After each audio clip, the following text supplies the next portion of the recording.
je salue vous tous, toutes, téléspectateurs, auditeurs, internautes. Je vous salue au nom du Saint-Père et je suis content d'être ici avec vous. Je peux dire que, en arrivant, je me suis senti bien.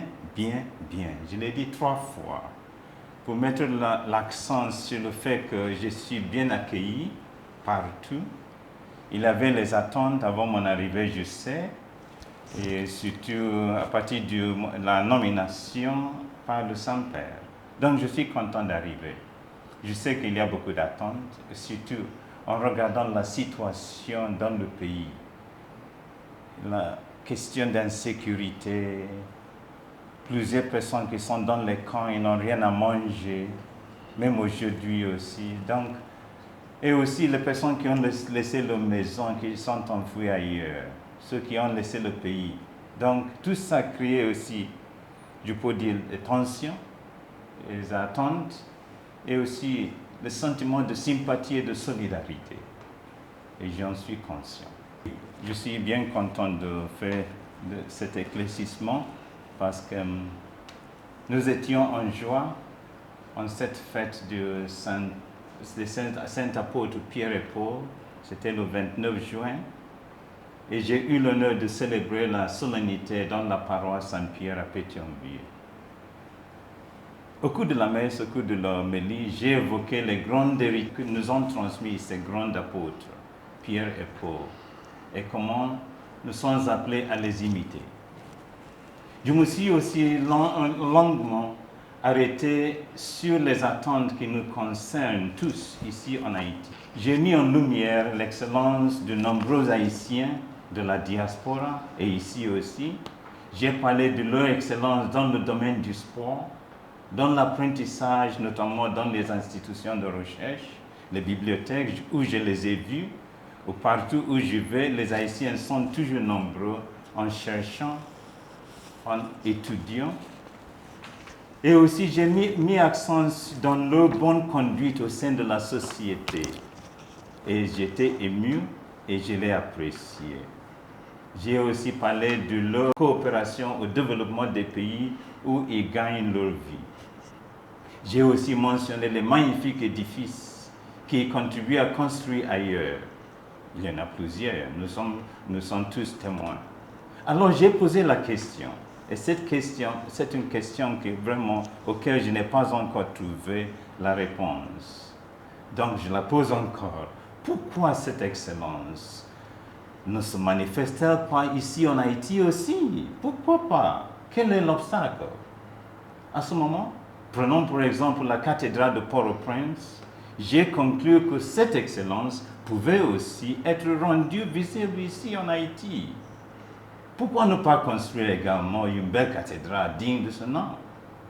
Nous tous, je crois que c'est aussi notre question collective. J'ai alors affirmé que les fonds ne seraient pas un problème, car par le passé, beaucoup d'argent avait été envoyé à cette fin. Et pourtant, l'œuvre ne s'est pas encore accomplie.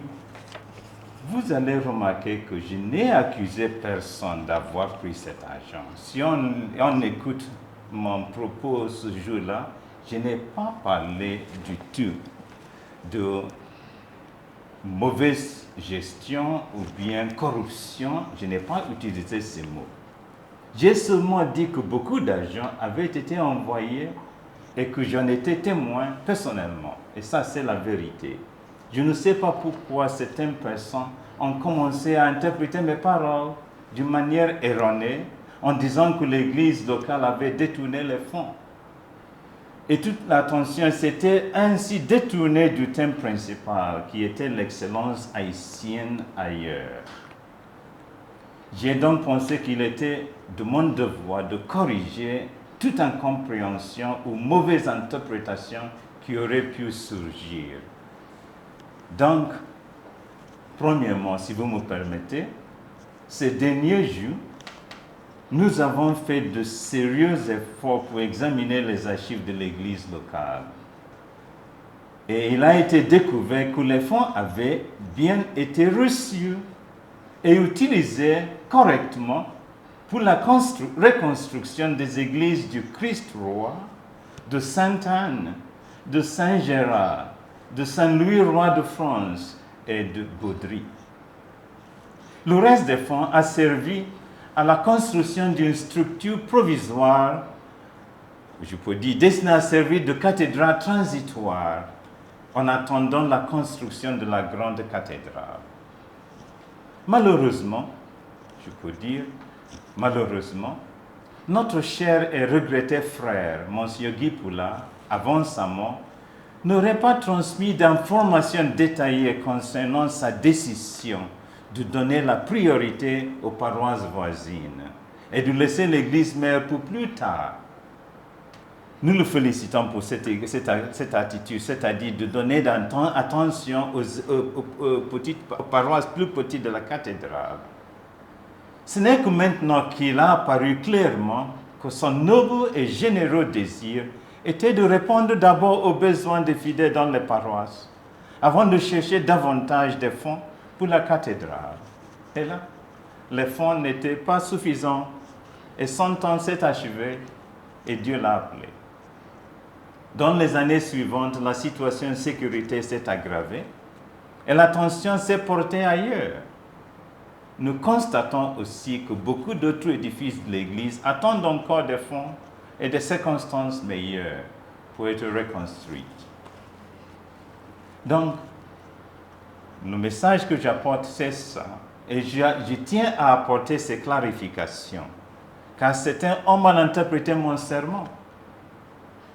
Je veux que ce soit parfaitement clair. Ni de la part du Saint-Siège, ni de la mienne, il n'existe le moindre soupçon de fraude, de mauvaise gestion ou de corruption. Mon intention était simplement de rappeler que l'excellence que nous démontrons ailleurs peut aussi briller ici dans notre pays et que la cathédrale pourrait être un exemple. Les fonds reçus pour les constructions ont été utilisés pour de très nobles causes. À présent, il nous faut chercher de nouvelles ressources et nous avons confiance que Dieu pourvoira. Je peux ajouter que je renouvelle mon attachement à l'épiscopat haïtien, au clergé haïtien, aux religieux et religieuses, ainsi qu'à tout le peuple de Dieu en Haïti. Je les apprécie de tout mon cœur, vous le savez, et je vous aime. Ensemble, nous continuerons à travailler dans la transparence et le respect fraternel pour annoncer l'Évangile. Le Saint-Père nous invite à vivre cette transparence et nous voulons y répondre avec fidélité. C'est ça mon message du Saint-Père pour vous.